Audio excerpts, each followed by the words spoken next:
ಇದ್ದು ಅಮ್ಮನವರ ಪೂಜೆಯನ್ನ ಈ ಒಂದು ಗ್ರಾಮದಲ್ಲಿ ವ್ಯವಸ್ಥೆ ಮಾಡಿದ್ದಾರೆ.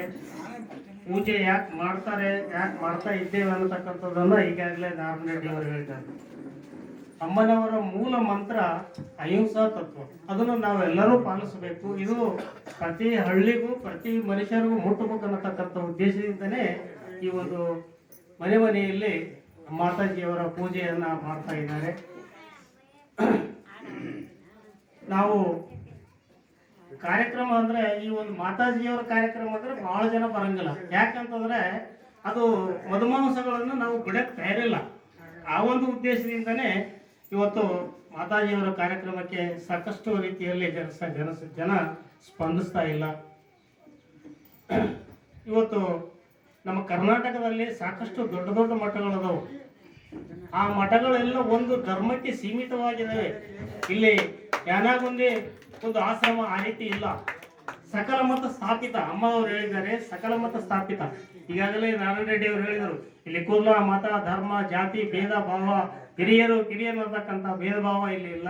ಎಲ್ಲರೂ ಸಮಾನರು, ಎಲ್ಲರೂ ಏನದ ಅಮ್ಮನವರ ಮಂತ್ರವನ್ನು ನಾವು ಪಠಿಸಬೇಕು. ಯಾವಾಗಲೂ ಅಮ್ಮನವರು ಹಾಕಿಕೊಟ್ಟಿರ್ತಕ್ಕಂಥ ಸನ್ಮಾರ್ಗದಲ್ಲಿ ನಾವು ನಡೆದರೆ ಮಾತ್ರ ನಮ್ಮ ಜೀವನ ಉದ್ಧಾರ ಆಗ್ತದೆ ಅನ್ನತಕ್ಕಂಥ ಉದ್ದೇಶದಿಂದನೇ ಎಲ್ಲರಿಗೂ ಈ ವಿಷಯ ತಿಳಿಬೇಕು ಅನ್ನತಕ್ಕಂಥ ಒಂದು ಉದ್ದೇಶದಿಂದ ಈ ಒಂದು ಪೂಜಾ ವ್ಯವಸ್ಥೆಯನ್ನ ಮಾಡ್ತಾ ಇದ್ದೇವೆ. ಇಲ್ಲಿ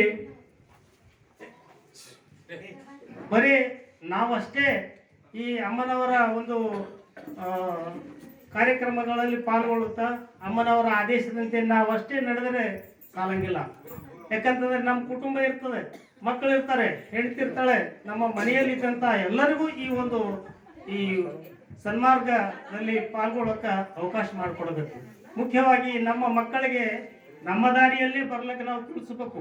ಯಾಕಂತಂದ್ರೆ ನಾವು ಇದು ನಮ್ಮಲ್ಲಿಗೆ ಮುಗಿಬಾರ್ದು, ಇದು ಪರಂಪರೆ ಆಗಲೇ ನಮ್ಮ ಮಕ್ಕಳಲ್ಲಿನೂ ಬೆಳಿಬೇಕು. 2 ಗಿಳಿಮರಿ ಇರ್ತಾವ, ಒಂದು ಗಿಡದ ಮೇಲೆ 2 ಗಿಳಿಮರಿ ಇರ್ತಾವ. ಕಾಲಾನುಕ್ರಮವಾಗಿ ಒಂದು ಗಿಳಿಮರಿ ಯಾನಗುಂದಿ ಆಶ್ರಮವನ್ನು ಸೇರ್ತದೆ. ಒಂದು ಗಿಳಿಮರಿ ಕಟಗರ ದುಕಾನಕ್ಕೆ ಹೋಗ್ತದೆ. ಕಟಗರು ಬೆಳೆಸ್ತಾರೆ ಆ ಒಂದು ಗಿಳಿಮರಿಯನ್ನ. ಆಶ್ರಮದಲ್ಲಿ ಒಂದು ಗಿಳಿಮರಿ ಬೆಳೀತದೆ.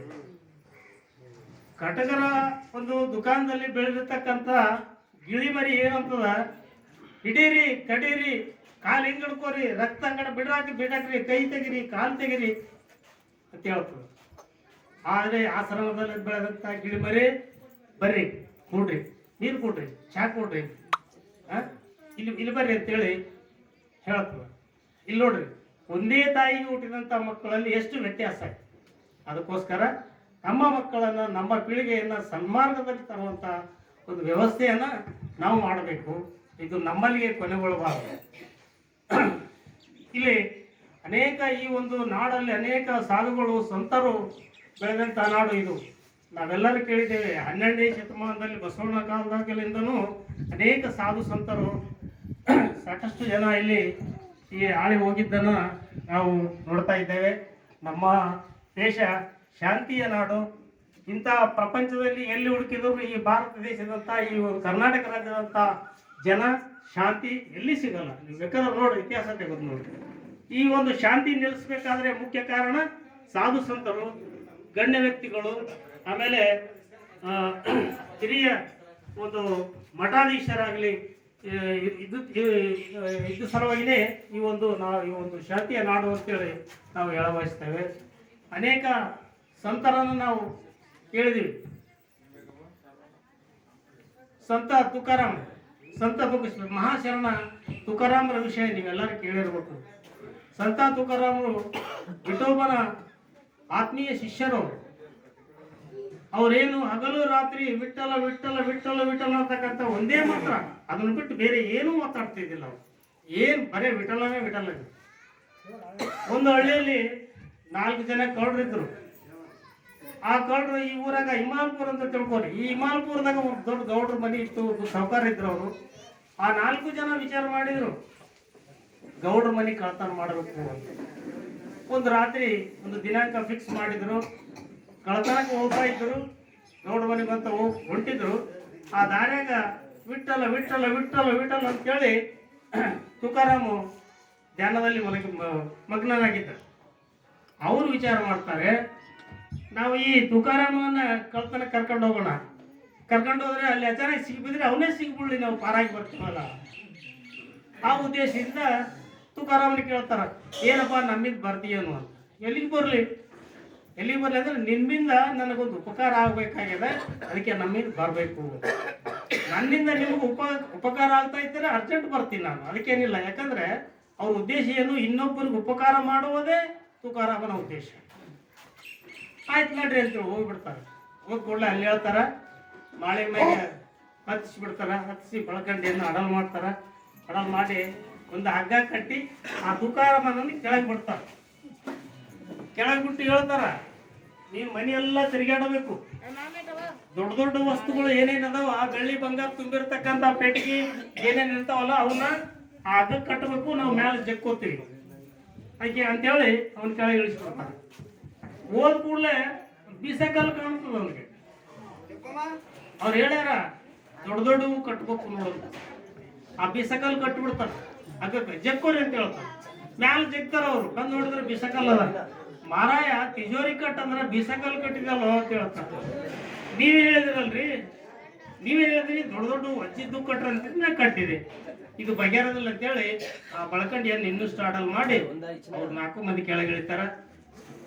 ಕೆಳಗಿಳಿದ ಕೂಡಲೇ ಆ ತುಕಾರಾಮ್ ಏನ್ ಮಾಡ್ತಾನ, ಎಲ್ಲ ರೂಮ್ ತಿರ್ಗಾಡ್ಕೊಂಡು ಹೋಗ್ತಾರ.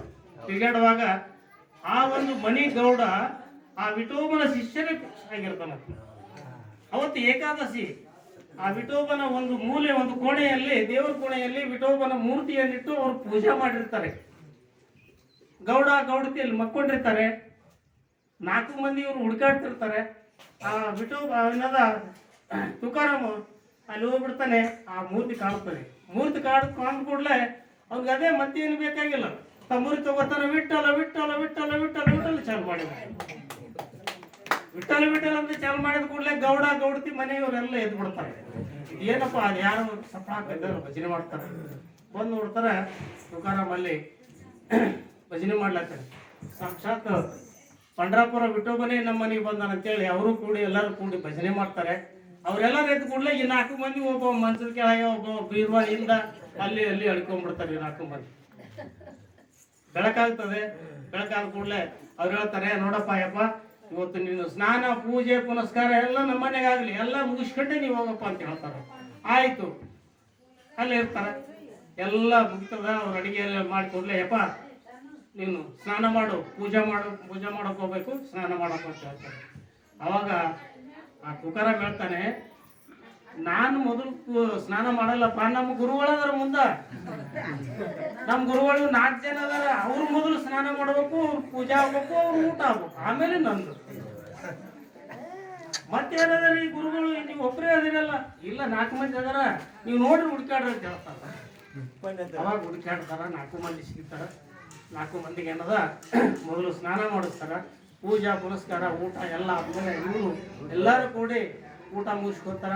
ಊಟ ಮುಗಿಸ್ಕೊಂಡ್ಮೇಲೆ ದಕ್ಷಿಣ ಕೊಡ್ಬೇಕು ಬಂದವ್ರಿಗೆ. ಅತಿಥಿ ದೇವೋಭವ, ಅತಿಥಿಗಳು ಸತ್ಕಾರ ಮಾಡಿ ಊಟ ಮಾಡಿಸಿ ದಕ್ಷಿಣ ಕೊಡ್ಬೇಕು. ಎಲ್ಲರಿಗೂ 1000 ರೂಪಾಯಿ ಆ ತುಕಾರಾಮ್ ಕೊಡಕ್ ಹೋಗ್ತಾರ. ನನಗೆ ಮೊದಲು ಬೇಡ, ನಮ್ಮ ಗುರುಗಳು ಅವ್ರು 4 ಮಂದಿ, ಅವ್ರಿಗೆ ಮೊದಲು ಕೊಡಪ್ಪ. ಎಲ್ಲರಿಗೂ ಸನ್ಮಾನ ಮಾಡಿ ಕಳಿಸ್ಬಿಡ್ತಾರ. ಇದ್ರ ಉದ್ದೇಶನ ಹೇಳಿದಿಷ್ಟೇ. ಅವರು ವೃತ್ತಿ ಕಳತನ ಮಾಡ್ತಾ ಇದ್ರು. ಒಬ್ಬ ತುಕಾರಾಮ್ ಸಂತನ ಕಡೆಯಿಂದ ಅವ್ರೇನದ ಸರ್ಮಾಪದಕ್ಕೆ ಬಂದ್ರು, ಕಳತನವನ್ನು ಬಿಟ್ರು. ಅದಕ್ಕೆ 4 ಮಂದಿ ಆ ತುಕಾರಾಮ್ಗೆ ಸಾಷ್ಟಾಂಗ ನಮಸ್ಕಾರ ಮಾಡಿ, ನಿನ್ನಿಂದ ನಾವು ಕಳತನ ಇವತ್ತಿಂದ ಬಿಟ್ಟಿವಪ್ಪ, ನಾವು ಆ ಭಗವಂತನ ಧ್ಯಾನದಲ್ಲಿ ಇರ್ತೀವಿ ಅಂತ ಹೇಳಿ. ಈ ರೀತಿ ನಾನು ಈ ಉದಾಹರಣೆ ಯಾಕೆ ಹೇಳಿದ್ರೆ, ನಮ್ಮ ಪ್ರಯತ್ನದಿಂದ ಅಮ್ಮನ ಒಂದು ಕೃಪಾಶೀರ್ವಾದಕ್ಕಾಗಿ ಇನ್ನೂ ಬರಬಹುದು. ಕುಡಿಯೋರು ತಿನ್ನೋರು ಮನಸ್ಸು ಬದಲಾಗಬಹುದು, ಇಲ್ಲಂತಿಲ್ಲ. ಪ್ರಯತ್ನ ಮಾಡಿದರೆ ಮನುಷ್ಯ ಏನಾದರೂ ಸಾಧಿಸಬಹುದು. ಅದಕ್ಕೋಸ್ಕರ ನಾವೆಲ್ಲರೂ ಸದಾ, ಈಗಾಗಲೇ ಅಮ್ಮನ ಮಂತ್ರವನ್ನು ನಾರಾಯಣ ರೆಡ್ಡಿ ಅವರು ಹೇಳಿದರು. ಆ ಒಂದು ಮಂತ್ರವನ್ನು ಸದಾ ನಾವು ಧ್ಯಾನಿಸುತ್ತಾ, ನಾವು ಏನೇ ಮೇಲೆ ಮಾಡಲಿ, ಇವತ್ತು ಅಮ್ಮನ ಭಕ್ತರಾಗಿವಂತಂದ್ರೆ ಎಲ್ಲ ಮನೆ ಮಠ ಬಿಡೋದು ಬೇಡ. ಎಲ್ಲ ಮನೆ ಮಠ ಎಲ್ಲ ಸಂಸಾರ ಇಟ್ಟುಕೊಂಡೇ ಅದರ ಜೊತೆಯಲ್ಲಿನೇ ಅಮ್ಮನ ನಾಮಸ್ಮರಣೆಯನ್ನು ಮಾಡಬೇಕು. ಅಮ್ಮನ ಮೇಲೆ ನಾವು ಸಂಪೂರ್ಣ ವಿಶ್ವಾಸವನ್ನ ಇಡಬೇಕು. ಅಮ್ಮನ ಮೇಲೆ ವಿಶ್ವಾಸವನ್ನ ಯಾರು ಇಟ್ಟಿದ್ದಾರೆ ಅವರು ಕೆಟ್ಟಿಲ್ಲ. ಇವತ್ತು ಇತಿಹಾಸ ತೆಗೆದು ನೋಡ್ರಿ ನೀವು, ಅಲ್ಲಿಂದ ಇಲ್ಲಿ ತರ ಅಮ್ಮನ ಮೇಲೆ ಸಂಪೂರ್ಣ ವಿಶ್ವಾಸವನ್ನಿಟ್ಟು ನಾವು ಜೀವನವನ್ನ ಸಾಗಿಸಬೇಕು ಅನ್ನತಕ್ಕಂಥ ವಿಚಾರವನ್ನ ಇಲ್ಲಿ ವ್ಯಕ್ತಪಡಿಸ್ತೇನೆ. ಇನ್ನೂ ಈ ಒಂದು ಪೂಜಾ ಕಾರ್ಯಕ್ರಮವನ್ನ ವ್ಯವಸ್ಥೆ ಮಾಡಿರ್ತಕ್ಕಂಥ ಮಂಗಮ್ಮ ಮತ್ತು ಭೀಮಶಪ್ಪ ಕುಟುಂಬದವರಿಗೆ ಅಮ್ಮನ ಆಶೀರ್ವಾದ ಸದಾ ಇರಲಿ. ಆಮೇಲೆ ವಿವಿಧ ಗ್ರಾಮಗಳಲ್ಲಿದ್ದಂಥ ಎಲ್ಲ ಅಮ್ಮನವರ ಭಕ್ತರನ್ನು ಒಂದು ಕಡೆ ಸೇರಿಸಿ ಈ ಸತ್ಸಂಗವನ್ನ ಒಂದು ವ್ಯವಸ್ಥೆಯನ್ನ ಮಾಡಿದ್ದಾರೆ. ಅದಕ್ಕೋಸ್ಕರ ನನ್ನ ವತಿಯಿಂದ, ಆಶ್ರಮದ ವತಿಯಿಂದ, ತಮ್ಮೆಲ್ಲರ ವತಿಯಿಂದ ಅವರಿಗೆ ಹೃತ್ಪೂರ್ವಕವಾದಂತಹ ಧನ್ಯವಾದಗಳನ್ನ ಈ ಸಂದರ್ಭದಲ್ಲಿ